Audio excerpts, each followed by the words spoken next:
What's up, folks? Billy Goat. And, strength training has a whole lot more benefits to it than just looking good. Like, a whole lot more. While, yes, that's a great driver and a great motivator to start getting into the gym and start getting into shape and things like that. But it's not the only benefit you're going to get from starting to go to the gym. It's really not. There's improvements in the quality of life with that, which that goes down to your health is improving. And if your health's improving, well, your mental health's improving. And if your mental health isn't improving from your health getting better, well, your mental health's going to improve from lifting. And, it just all rounds together. While, yes, cardio has its benefits, and I do sometimes believe that cardio is almost more important than lifting. Lifting does have its benefits too. You should think of fitness like the food pyramid almost. You should want to get the most important parts of it, the veggies, things like that, the things that are going to keep you super, super, super healthy, more of, and then the things that you just do because you enjoy, those really heavy lifts and maxing and things like that, should leave those at the very top. And then you should bring it down to your traditional strength training. We could think of it like the zones of intensity almost. If you want to think of it like that. But, of course, lifting heavy has its place. Then your traditional push-ups, sit-ups, crunches has its place. Your traditional go and put some weight on the bar, let's try to get as many reps as we can, has its place. Every form of exercise has its place, of course. So I like to think of exercise like a pyramid just as well as the food. Cardio should be right at the bottom because it protects your heart, just like your veggies. You're going to protect your heart, going to protect everything else in your body, give you your nutrients you need to keep going. You get what I'm trying to say there? It's a good theory to look at. But let's get into just the nitty-gritty of what is important with strength training. Well, they're going to be pretty basic, and it's going to be things that you should know, but to some people, these are foreign concepts, genuinely are foreign concepts. People don't think that, hey, when I go lift weights, that I'm not going to be sore for months and months and months, and I'm going to be so dead that I can't do anything else. That's not how it works, at all. If you're training too hard, there's a part where you're too hard when you first start off. When you first start off, you probably shouldn't go in there and just run a marathon and stuff like that, because, well, there's risk of injury. You probably shouldn't go and put 300 pounds on the bar and try to deadlift it or squat it. Probably shouldn't try to put on 3 plates and bench press it, So I'm just saying, they probably shouldn't even go with 2. But you probably should just use the bar if you're just starting. But a lot of people don't think that, or they'll get a coach who scares them out of exercise and they don't ever want to do it again. And that shouldn't be the case, because if you get a good coach or you have a good training regimen, you should have improvements in your energy levels, if that makes sense. So I'm going to use this story as an example. So one of my clients, maybe 6-7 months ago, they were telling me about the story. They're like, hey, one thing I noticed when I started training with you is I had to go move my dad. I had to go move him from one house to another, blah, blah, blah. That part's not important. The part that's important is how she felt after. She's like, during the process, of course, I wasn't getting as fatigued as I normally would. I noticed I wouldn't have to take as many breaks as I normally would throughout moving boxes, moving his house, moving couches and things. There was things that I was able to do that I would have never been able to do if it wasn't that I was now strength training, now doing my cardio, now exercising just in general, So I was like, that's wonderful. See, that's where the quality of life improves. She's like, and also, this is where risk of injury comes into play. Because I had 20 things that I had listed out of important about fitness and, strength training. I apologize. I had 20 things listed out that I found important about strength training. I've narrowed it down to 10.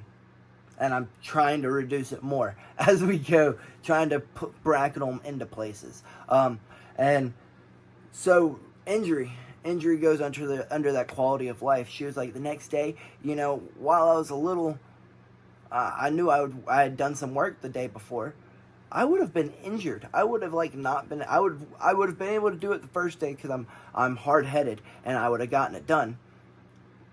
But that next day, I wouldn't have been able to go back. My shoulders, my back, my everything would have just been dead. I would not have been able to do anymore. My hips would have been gone. My knees would have been shot. She's like, but I was able to go the next day and help him. And then we had to go one more day because it was just me and him. And I would have had to hire a moving company at one point. She's like, I was able to save money because I now can do a lot of things myself that I used to not believe that I could do because I wasn't in the shape that I needed to be in and I wasn't doing the things that I needed to do. And I was like, see, I told you. Quality of life goes up, risk of injury goes down, your everything, your body's performance, it goes up. I mean, did you not just hear? She was able to actually do it. She didn't have to take breaks. She didn't have to take breaks every 10, 20, 30 minutes like she said she would have. She was like, at one point, and she's not lying. She's not lying. She would have literally had to pick up a box, lay it on the truck, go sit down for a second. She said, this would have taken us months. I would have literally just had to hire a moving company at that point. And I was like, it's not like I'm lying to you. I wouldn't just say these things because I want to get your money. I want you to find out that, yes, you can do these things on your own. But you say you need a accountability partner and someone to push you and to teach you these things. And then the more and more I train people, I find that, which I've been training people since, I was 16. Certified training people since we were 19. So a good bit of years now we've been doing this. And the more and more I do it, the more and more I learn that a lot of things that I find is like, that's common sense, bro. That's common sense. Of course your body's going to perform better if you're lifting weights. Of course you're not going to have as many risk of injuries. But people don't realize that that's such a foreign concept to some people. And which like I just said, I also have that issue. And now we can get into, it is great for weight management too. We've hit quality of life. We've hit that it reduces risk of injuries, body performance, all those good things. But body's performance can also go under weight management because we all know, and I'm sorry to jump topics so quick, but I'm trying to keep the video as short as we can. If you're enjoying and you're realizing that some of these things are like, wow, if you didn't realize that, hey, that exercising, if I'm doing it correctly, shouldn't really kill me. It should make me drive into the next day. Now, if you've been training for years, you need to be training harder than last time. Go listen to old Greg Doucette. He'll tell you that right now. You need to be training harder than last time. And I fully agree. You need to be training as hard as you possibly can. But now, we're going to get into weight management. If you're enjoying, leave a like, comment, and subscribe. But how does it help with weight management? You say that cardio is the way that you lose weight. Well, yes, cardio is the way that technically you burn calories the most efficient way.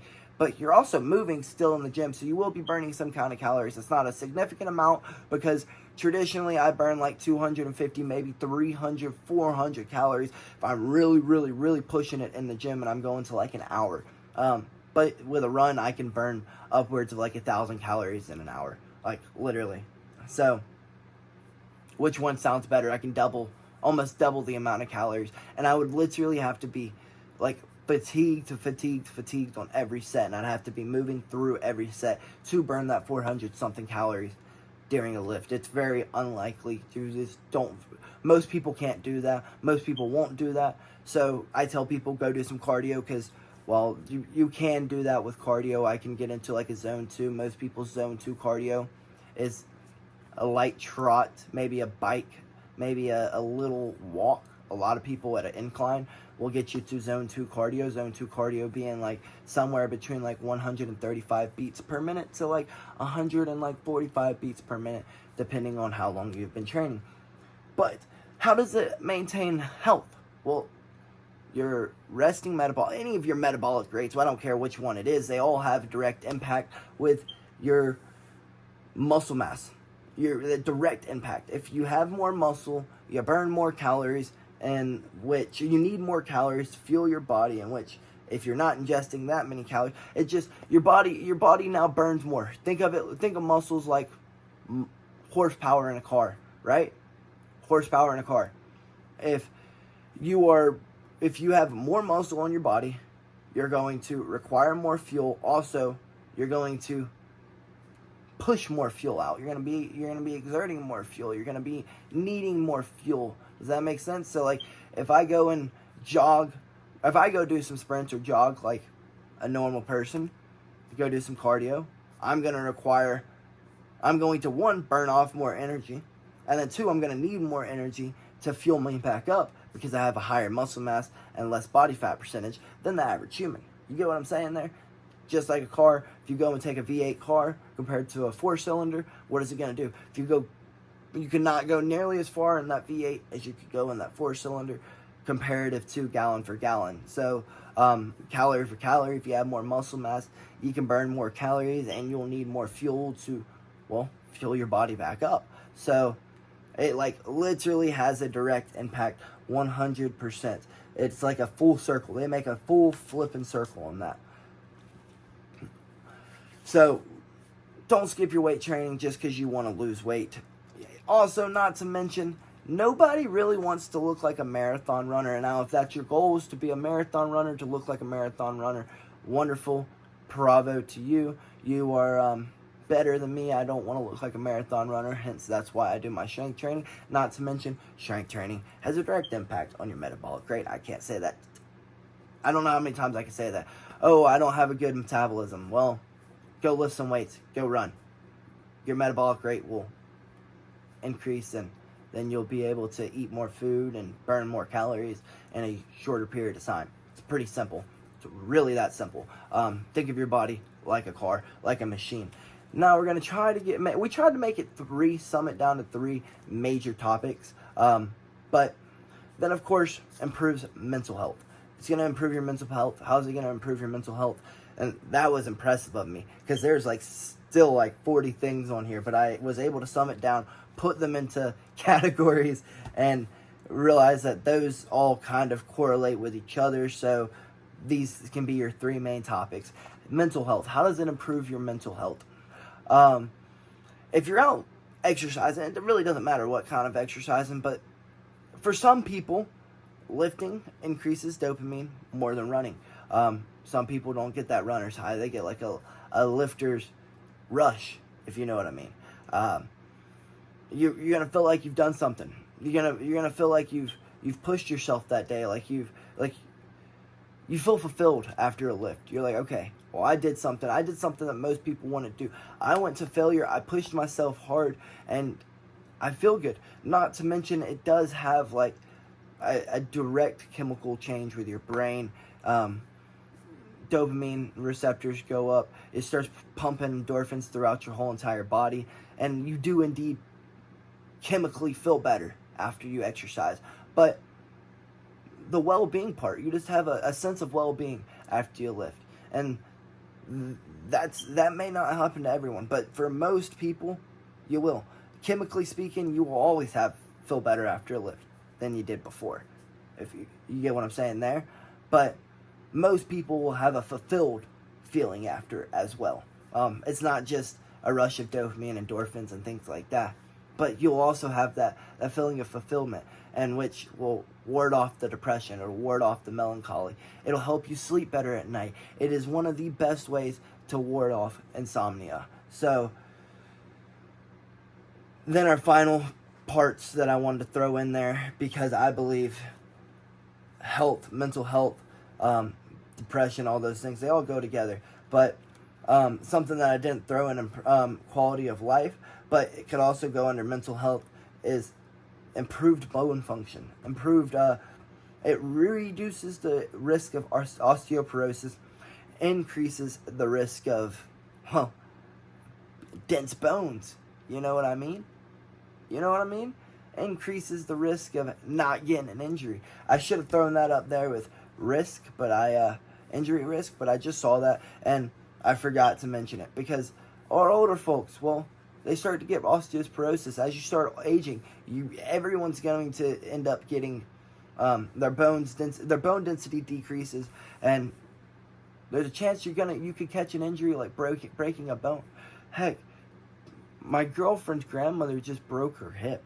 If she would have been exercising and lifting weights like she was previously, when she was lifting weights about a year ago, she has fallen. She did fall then, and she didn't get an injury. And then when she falls now, she does have an injury. So that's one that I need to throw out there now, and I feel like I should leave it at the very end because it helps with anti-aging. Your anti-aging effects. Not only does your skin improve, but your muscles don't age as much. Your bones don't age as much. You don't have the risk of osteoporosis as much. Of course, everyone's bones are going to decrease in density, but you can ward it off as much as you can. Shouldn't you want to live the longest and happiest life that you can live? Isn't that what our Father in heaven said? Live the happiest, healthiest life. Build it as a temple. Build your body because it's built. I don't know the exact scripture, so I'm not going to list it, but I know he says make your body a temple, and that's what we should all be doing. And, of course, physical exercise, any kind of it, just make it like a pyramid, like I said, folks. Think of it like a pyramid. Keep your heavy, hard lifting, I'm only going to be able to get 3 reps of this. Leave that at the very top. Leave the sprints and stuff. Of course, they're very important, but probably right there, right under it. You don't need to do it as much. There's risk of injury in both of them. And then your steady state cardio, you leave that at the very bottom. Big stuff. You got to do that every day. Try to do that every day if you can. That's a walk, that's a jog, that's a whatever you need to do that would be steady state cardio. Get into that zone 2, maybe even zone 3 if you're feeling froggy.